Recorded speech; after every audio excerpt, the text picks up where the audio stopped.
Hi guys, I'm Danny, and I started the Sunday gym because I've noticed lately that people tend to go to colleges and universities without actually knowing why they're there. Afterwards, starting jobs that are unfulfilling.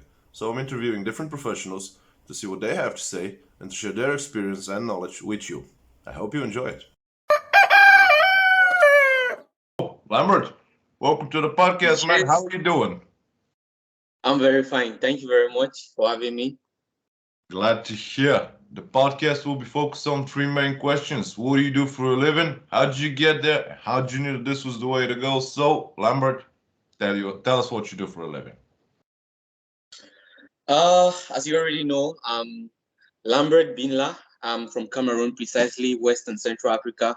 Yeah. Presently, I'm in Denmark, and my journey to what I do, I am a Scrum Master now, and my journey to become a Scrum Master can be referred to more of an opportunistic kind of journey. But then it is an interesting one because as a Scrum Master, when I graduated from the University of Buea, I had an opportunity to work as a project manager for a couple of projects under an organization which for technical and legal reasons I will not mention their names. Uh, I worked as a project manager for a while. While working as a project manager, we were doing basically monitoring and planning and executing projects, following basically the waterfall approach of executing and implementing projects. I We had some shortcoming, accumulation of shortcomings, which were because we are not we are always running out of budget. We are not delivering quality products at the end of the day because we are planning before time, and then when probably we deliver products at the end of the day, they become a little bit obsolete because the needs of the market keeps changing as time moves on. So if you deliver projects after maybe 9 months, you might want to go, customers needs have changed, or maybe there's a new innovation in the market. So the product or the project you're working in might become a little bit obsolete. So the You quality might not. basically describe the problems that every project is facing worldwide because I've been having folks from India, from the States, from here and there, all over the world. It's basically the same. First of all, the inflation is a monster. It's killing it, turning the prices are double, some places triple, which is crazy. You can plan a budget in 2019, and if you are to execute it today, you're toast. You can't just, it simply can't do it. So basically, what you described is again, it's a worldwide thing. It ain't something for Denmark or for Europe. It's trust me, it's quite a, we do live in very interesting times. Exactly. So apparently, I after working for as a project manager for a while, the coordinator of the project I was working with had to travel to America, and then he learned of the agile methodologies and the Scrum framework, and then he was like, me being a people's person and someone who is very flexible, someone who is proactive, and someone who believes that there's need to be there's need to be teamwork for results to be achieved, and then there's need to be respect and of everyone, trust of different team members, and there's need to be high level of communication among team members. He then suggested I take the Scrum Master training, which I did, and then I became basically, part of implementing change and also making sure that I champion the implementation of the agile methodology into the organization. After doing this for a while, we are obtained more than a 25% success rate in our projects. The quality was top notch. We're meeting our budget, timeline, and all that. So basically, I was coaching my team and running scrum ceremonies and making sure that at the end of the day my team reaches maturity, because to me, I define success at that level where you have coached your team to a certain degree where they no longer need my services, where they are self-reliant, Yep. self-managing, self-sustaining, and probably when one of the team members is unavoidably absent, as a, the organization will not feel it because You're a our young team. man. You're a young man with old views. I really love that about you. That's pretty good. That's how I was taught. Yeah. Honestly, uh, it's really an honor to speak to you, man. I knew it was gonna be a good interview. And how did you knew that no, that's the third question, sorry about that. So how did you get where you are at the moment? How did you get there at that position? You Exactly. already covered the internship and the mentorship. You already covered that part, but can you like focus a little bit more exactly on that? How did you get at the position that you're currently occupying? I mean, I mean, after maybe working with the project I was working with for a while, I kind of, you know, I kind of saw the results were coming in, the team members were happy, and I knew this was a thing that I wanted to do, because at the end of the day, there is more to motivation, there's more to financial motivation working in an organization. There's time when motivation become, you know, it doesn't really pull you that much. But when you're seeing the impact of what you're doing, when you're seeing the team members happy and you're seeing that there's growth, that's to me, that's motivation that moves me, because most often than not, finances or financial motivation is never the in thing, you know. But then when I saw my team members being happy, I saw the results coming in, we're meeting our deadlines, we're delivering on time and all that, I knew this was the thing I wanted to do. So that's how I finished my assignment, and I had an opportunity to work with another team, which I did in a different industry. And we basically were doing continuous delivery and integration using the same methodology. But then now, at this juncture, I had the opportunity to the United Nations. We had a project with the United Nations where I was called upon to be the lead evaluator of this project. So basically what we're doing was that we're trying to make sure that we track our implementers, people who are implementing this project in the field, to make sure that they give us data in real time, so much so that we can be able to track the impact of the project. The United Nations Peace Partner projects were implemented back in Cameroon. So I was the lead of that project, and I evaluated the project, and we sent the results. And the body, the UN Peace Partner project body, they were very happy with the results, because we kind of were very agile with the way we delivered our results. And then after maybe working with that project, I also had the opportunity to work with the Netherlands Development Corporation and the German Development Corporation, where we basically were doing also implementing projects in the rural communities. And what moved me with this project was the impact we had, based on the fact that my team members and myself were basically trying to make sure that we adapt to the contextual realities of the sub-Saharan Africa. You might not understand, probably, maybe you have read a little bit. This is really interesting, and because I wasn't aware of that, in case you happen to have any links or additional information about those projects, I want you to send them to me as a private message. And once I upload the video, I can put them in the description below, so the viewers can get additional information in case they're interested.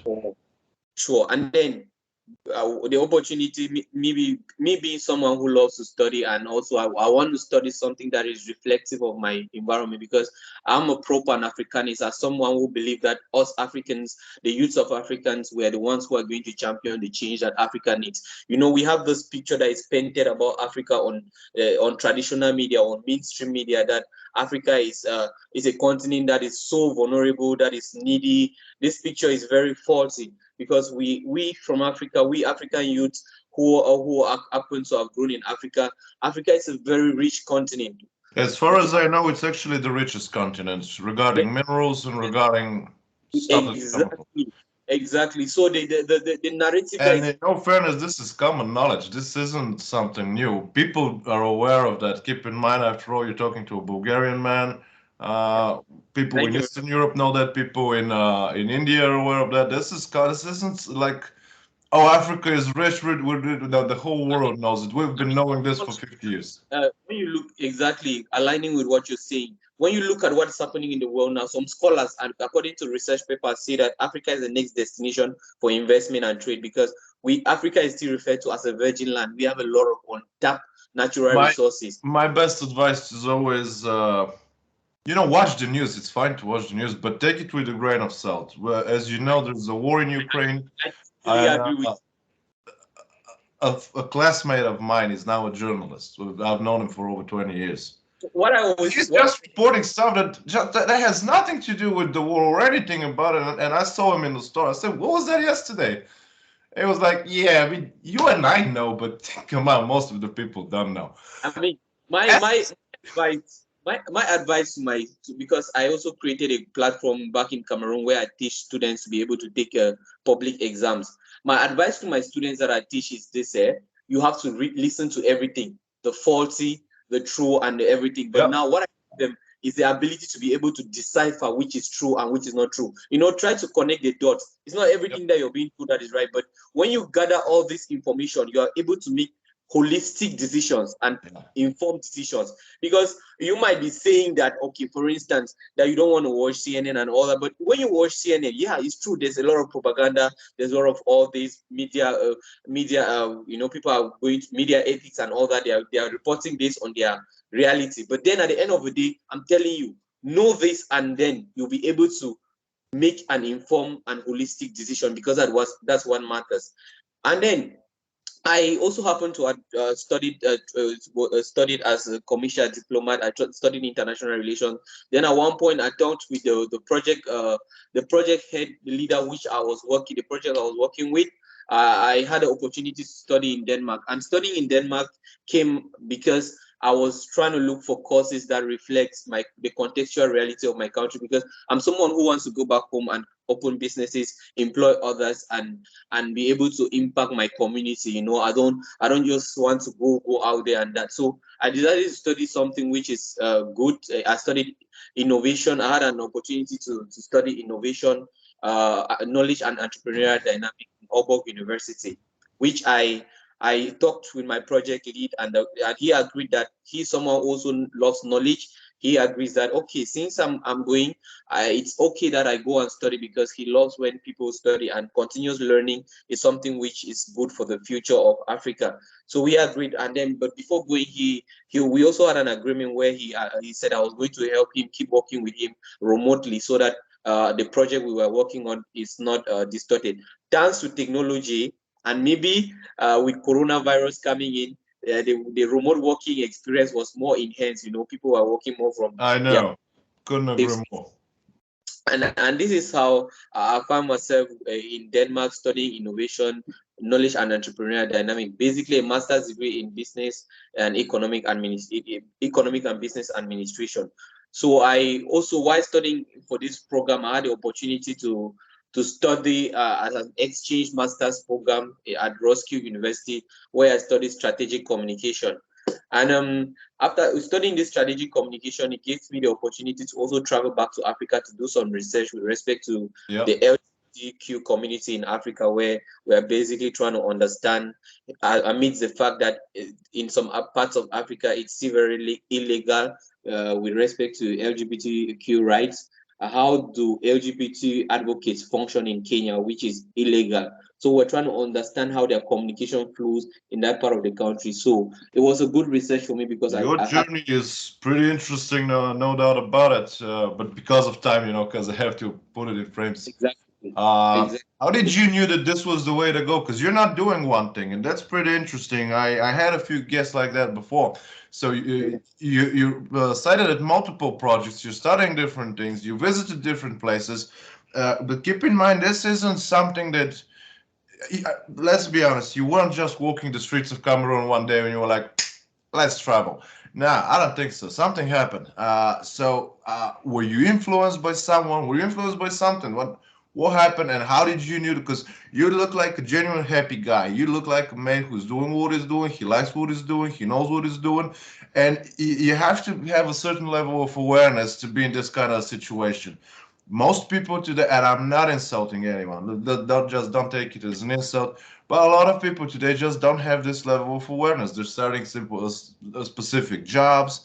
They're, and let's be faced, if you're not doing what you love, it's like being in hell and being your own inquisitor, which is crazy.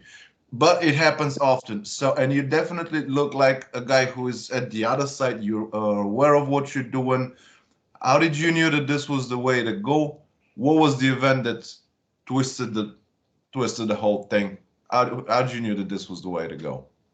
I mean, growing up in that part of Africa, precisely from Saw community, I lived a lot. I faced a lot of I lived my reality. I saw how things were moving. So I'm someone who believes in preparing, because proper preparation prevents poor performance. So I'm someone who believes that at the end of the day, you have to plan and you have to prepare for your plans. And this is how I had my objective, because at the end of the day, I was trying to look at the reality in my country and trying to see how I can fit in. And I discovered that most often than not, one of the things that is lacking back in my community is the fact that maybe the educational system is not well, it's not well developed, based on the fact that we are still not very mature after just being 60 years, 61 years of independence. So we're still trying. I'm not totally saying that we're trying our best, but we are not at par with this Western countries. So looking at Denmark and their school curriculum, where they have this problem-based methodology, I thought it was a good shot for me. But truth be told, with all the projects I cited that I worked with, you have to remember that it was all under the trying to use the agile methodology, trying to make sure that I am more flexible, trying to make sure that I coach my team, and then use emotional intelligence, and then make sure that I implement change where it was necessary, and all that. But at the end of the day, I had to save some money because us studying in Europe is not free. So it was Yep. it was a long journey because I had to save for like 2 years, and then I had to take the shot because studying in Denmark for Africans, you have to pay your tuition, you have to pay your living expenses. Copenhagen is one of the most expensive cities in the world, so you know what it means. Actually, I graduated Joburg University, so I know what you're talking about. Wow, you Mobudi. Sorry about that? Man, so I'm trying to say that we are the pass from the same university, so that's Yeah. interesting.